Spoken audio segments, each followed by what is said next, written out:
Let's pray. Heavenly Father, purify us by your Spirit and send us into the world to be your disciples in Jesus' name. Amen. So the marks of Pentecost are the purifying tongues of flame, the Holy Spirit moving like a tornado through the church, and dozens of languages proclaiming the power and the love of God in a way that everyone could understand. For those who were there, it was something that they would never forget, but they were also never going to be able to fully explain to others who weren't there what they had experienced, such as the mystery of God, which is why, by the way, we need the Holy Spirit to help us get across God's mystery to the rest of the world.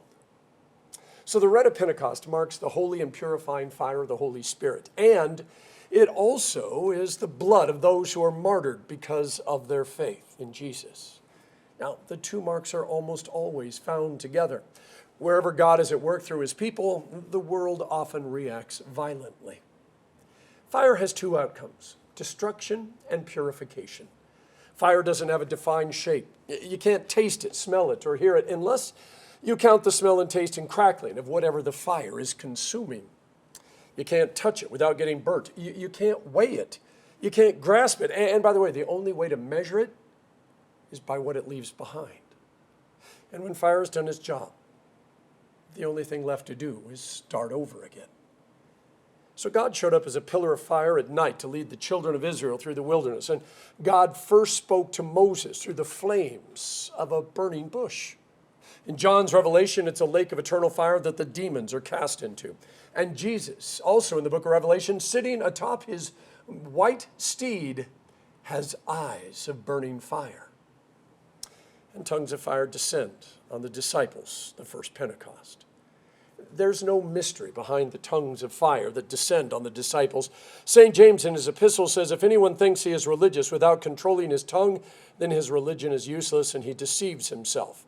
And then James follows that up with, every sea creature, reptile, bird, or animal is tamed and has been tamed by man, but no man can tame the tongue. It is a restless evil full of deadly poison. And so God purifies the tongues of the disciples by fire before he sends them out to make disciples, teach, baptize, love, and forgive. So the first days of the new church were filled with 5,000 people here and 5,000 people there getting baptized and becoming members and disciples. It is all so exciting. And there were a lot of people giving large amounts in the offering plate. But you know, the truth is the gospel is almost always more about one single soul at a time. See, numbers, whether it's the size of the church, attendance, baptisms, or even in Baptist circles, how many people have given their heart and their life to Jesus this week, are only important because each number represents a single life, changed for eternity by the power of the Holy Spirit.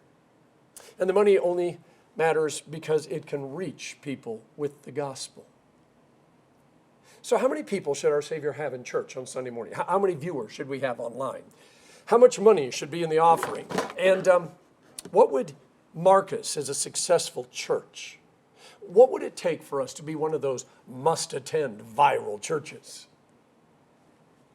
I was reading some church history, and out of the hundreds of synods, denominations, and boutique churches, a deep dive into their founding shows that some split from another church over biblical or social issues. Others are ethnically or culturally bound. Some were founded over a particular view. It's the reason for their separateness, such as the particular day of the week that they worship on or the speaking of tongues. And others drifted relatively unchanged through the centuries, holding fast to historical traditional practices. The names chosen or given to churches can also be very telling. We are Lutheran, not because Luther wanted the church named after him, but because the Catholic Church tried to shame us by calling us Lutherans. Luther often violated the 9th and 10th commandment, wishing that he had chosen Reformed Church, which Zwingli and Calvin quickly claimed. The word Catholic means universal. Methodist is another name meant to shame the followers of John Wesley because of their adherence to a method of growing closer to God. Episcopal and Anglican, those are means of church governance. And then there's the charismatics who accentuate the gifts of the Spirit. And they're actually less of a church than they are a movement. Now, I, and it seems I'm not alone, dumped the Pentecostalists into the charismatic folder. But the first thing the book that I was reading said about the Pentecostalists is, we are not charismatics. See, for the most part, Pentecostalists are known by their fringe groups. Oh, snake handlers, poison drinkers, tongue speakers. But that is not who they really are, at least the majority of them, which is another common misconception. See, the Pentecostalists, at least on paper, have some very admirable theology and goals. The author said, Pentecostals are people with an apocalyptic sense of urgency because they believe the Holy Spirit is empowering the church in dynamic ways in preparation for the return of Christ. This apocalyptic expectation is hardly a pie-in-the-sky detached otherworldly escapism. Pentecost is about the Spirit falling to the earth to particular people in particular places. And where the Spirit touches ground, the kingdom does too. I found nothing in that description that I could argue with. I would hope Lutherans actually feel the same way. It is in the application of those beliefs where Lutherans and Pentecostalists diverge. And how much of that divergence is cultural and how much is tradition, well, that's not easily discerned, and we would need some very long conversations to figure it out. So Pentecostalists at their core are disruptionists. Just like that first Pentecost, where a farming festival suddenly became ground zero for the rebirth of God's church. Pentecostalists are hoping to continually rebirth the church wherever they work, wherever they play, wherever they live. They do not accept a religious status quo because God is always about redemption. And let's face it, if there's anything this world and we personally need, it's redemption. So as I read about their struggles and their optimism as they work to change the world, my heart actually ached for the church, and I mean the church at large. See, it doesn't matter which denomination, synod or not denomination. We have become so busy fighting other churches and trying to claim the world for our own brand of faith that they, meaning the church, which is really we, are no longer fighting against Satan. We're too busy fighting amongst ourselves. And we don't seem to notice or care most of the time. And that's what's heartbreaking. So I was driving to Kaneohe on the H3 and always amazed at the greenery, the waterfalls, and the sheer beauty. I mean, it's one of those that drivers literally have to focus while everybody else in the car is going, because it is. It is one of the most beautiful roadways in the United States. There's just no way that a picture or a video can do it justice. Then in an instant, I was surrounded by almost a mile of concrete as the Hirano Tunnel closed in around me. It was quite a contrast. It stood out as a metaphor of what it has and is happening in the church. You see, those first few days of the church were filled with optimism and growth and the power and the glory of God. And then came the darkness and the confines of the persecution and the heresies. It's easy to let claustrophobia and fear take over instead of the Holy Spirit, unless you know that God is still with you and that He hasn't given up. There are moments when you know your vantage point just isn't big enough. For a child who's never gone through a tunnel or never been on the H3 before, I suppose it's possible that they would assume that that tunnel never ends because it doesn't look like it's going to end. All of the beauty, the majesty, the green and the blue, to them, it just would be gone forever as the concrete ribs of gray just flashed by with no sense of them ever ending.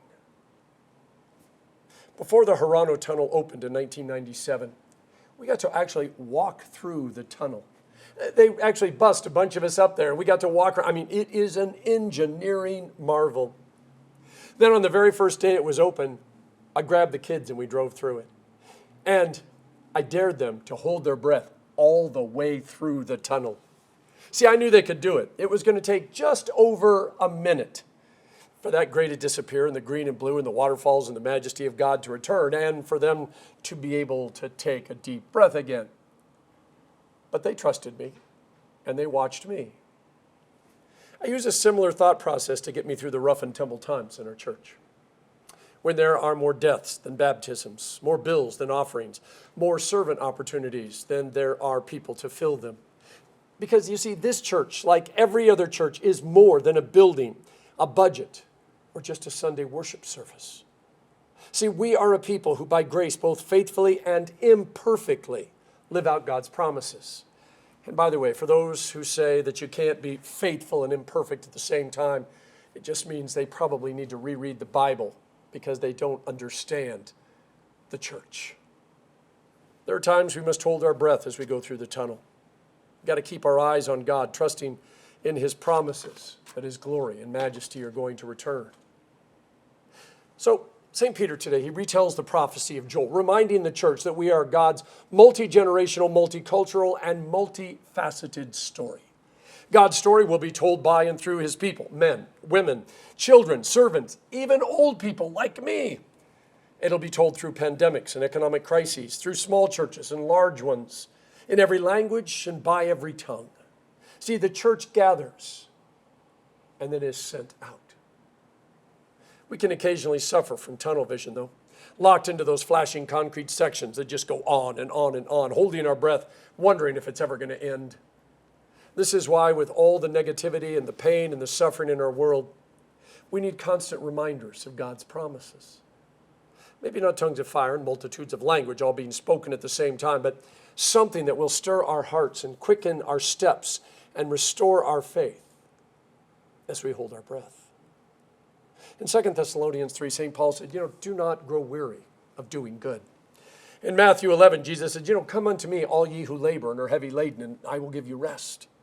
King David wrote, my eyes grow weary looking for what you have promised, God. I ask, when will you comfort me? Far too many people have tied faith in God to stuff. And whenever we tie success, as in money or more people or more stuff, to our works, it's always guaranteed to be an epic fail. Now, this is not to say the church shouldn't have some money and some people and some stuff. But such things are not always marks of faithfulness. And if anything, the early persecution of the Christians and the martyrs' deaths of the apostles remind us the world is not always the church's friend, nor are we guaranteed an easy life. But a church that is loved by God and knows that it is loved by God, regardless of how much stuff and money and people it has, it lives differently than a church that is trying to prove something or earn something or expect something. I know St. James in his book said, you have not because you ask not. But I really don't think that he was talking about Rolls Royces and Learjets and 100-foot tall statues of Jesus.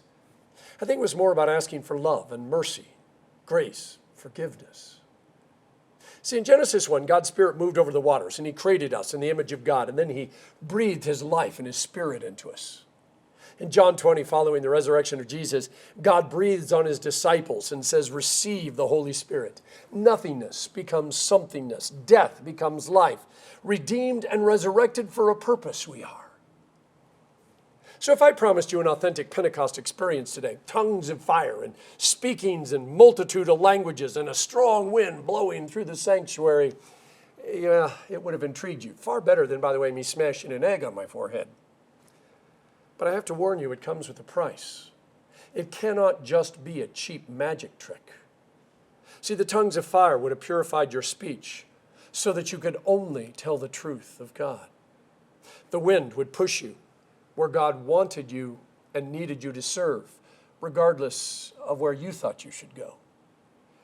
The languages would cause you to reach people of every nation, tribe, and tongue, just as it says in the book of Revelation. And again, that's going to push you way out of your comfort zone. Are you ready for that? Because most of us aren't.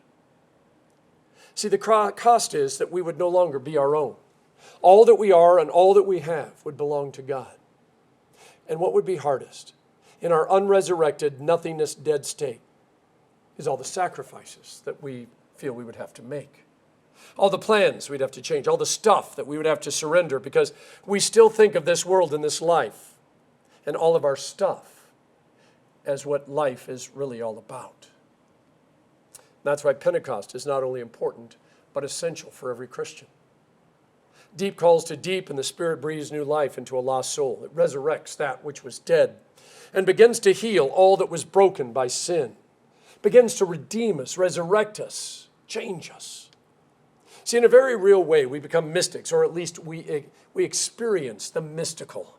Because God brings joy from our darkness, love from our hearts, strength from our pain, and forgiveness from our losses. And this is where we begin to understand that life is more than the years that we live on this earth, more than just the stuff we own, Love is more than a word. Success is marked by more than just he who with the most toys. And there is a reason to live, because we discover that there is a life, the real life, beyond this one. It's not a simple process, nor is it painless, but it does happen. See, like that crowd who had come to Jerusalem, and they didn't come for a church service. They came to party, to celebrate the harvest.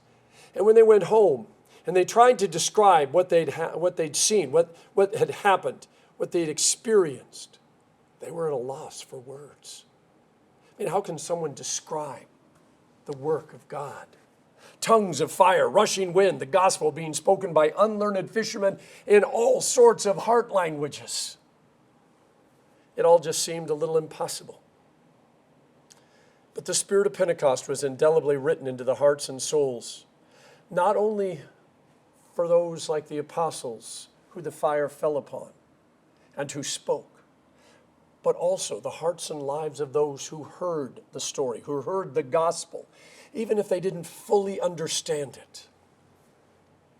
And it laid the foundation for a day and a time that God had chosen. So that on the day when the church finally got its act together and took it on the road, as Jesus told it to do, when they arrived in villages and synagogues and homes in Jerusalem and Judea and Samaria and the ends of the earth, and they started to tell the story about Jesus who lived and then he died and rose again, and the fire of the Holy Spirit and the love of God, the people stopped them and said, "We've heard this story before. We just don't know how it ends. Can you tell us how it ends?" And the storytellers respond, "It ends with you filled to overflowing with the Holy Spirit, wrapped in the love and the forgiveness of God, not just for a moment, but forever and ever and ever." And the Spirit continued its work in the lives of all those people. And together, people of every nation and tongue and all the company of heaven and the angels and the archangels together all started shouting, "Alleluia, Amen." In the name of the Father, and of the Son, and of the Holy Spirit. Amen.